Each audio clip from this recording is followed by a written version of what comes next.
নগর ব্যতিক্রমূলক ইউটিউবের পক্ষ থেকে বিনামূল্যে স্যালাইন পানির ব্যবস্থা করা হয়েছে। আপনারা আসুন, নিয়ে যান। দৈনিক সহস্রাধিক পথচারীকে স্যালাইন মেশানো পানি পান করাচ্ছেন ময়মনসিংহ মহানগর ছাত্রলীগের নেতাকর্মীরা।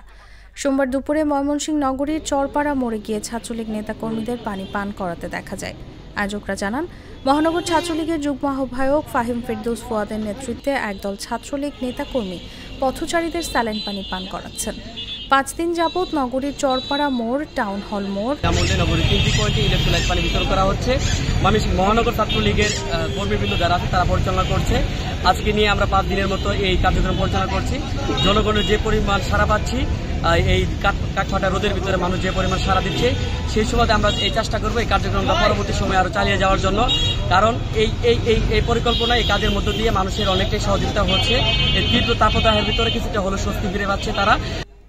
রেলি মোড়ে দৈনিক 500 লিটার পানি রিকশা চালক, অটোরিকশা চালক, বাস যাত্রী, সিএনজি যাত্রীদের মাঝে বিতরণ করা হচ্ছে। রিকশা চালক আবু খায়ের জাগো নিউজকে বলেন, 1 গ্লাস স্যালাইন পানি পান করে শান্তি লাগছে। এমনিতে লেবু পানি বিক্রি করছে কিছু মানুষ, সেখান থেকে 1 গ্লাস পান করলে 10 টাকা লাগে। এখানে বিনামূল্যে স্যালাইন পানি পেলাম, আমার যাত্রীরাও পানি পান করেছেন।